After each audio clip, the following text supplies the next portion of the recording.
Hypocrisy. No political party has a monopoly on it.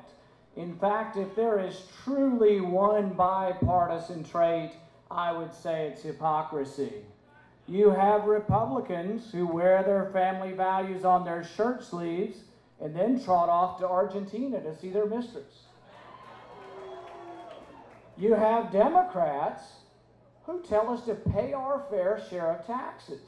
And yet, lo and behold, when they're appointed to high office, they can't seem to pay their own taxes. Is it any wonder that Congress routinely gets a 20% approval rating? Is it any wonder that 50% of eligible voters don't register to vote? Of those who register to vote, only 50% vote. In the primary, it's less than that, it's 15%.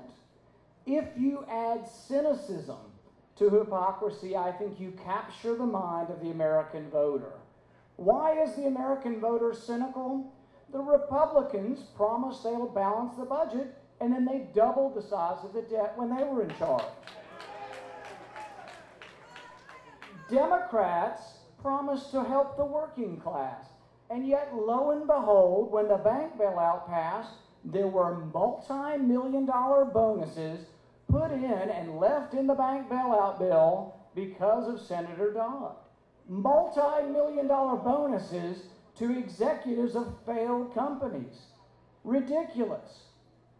The bank bailout bill, opposed by 90% of Republicans, opposed probably by 70% of Republicans. This is it, 1,100 pages, and no one read the bill. The bills are written and finished at midnight and voted on by noon the next day. Why does this happen? It happens because you have career politicians on both sides of the aisle who want to get something done, and in the frenzy they get something done, but no one knows what's in the bill. No one has read the bill. If I am elected to the U.S. Senate, I will introduce legislation that says you cannot consider any legislation that you have not read.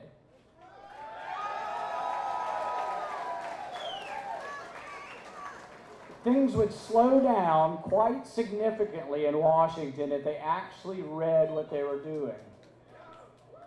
With regard to career politicians, we have some great examples up here.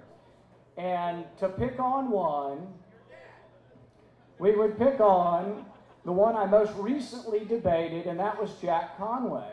We had a little discussion about cap and trade, and Jack is the epitome of the career politician. He spoke for 20 minutes, and I still have no idea where he stands on cap and trade. It's been reported that he's for it, but I heard him speak, and that's not accurate. He's kind of against it a little bit, and he's kind of for it a little bit, but he's not quite certain, and he really wants to keep his powder dry. He wants to be part of the negotiated settlement. He doesn't know what he believes in. But you ask yourself the question, why does Congress have a 20% approval rating?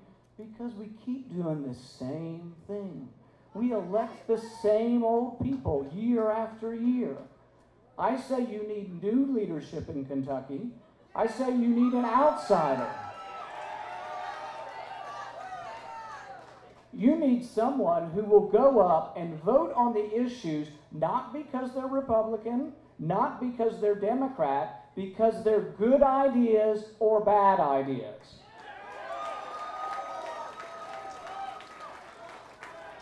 I pledge, if I go to Washington, to vote against any budget that's not balanced, Republican or Democrat. That is an unusual pledge, and you will not get that from any other candidate.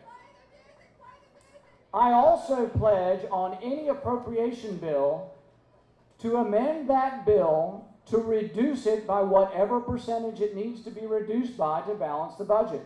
If we're 20% over budget, I will vote to reduce and vote to...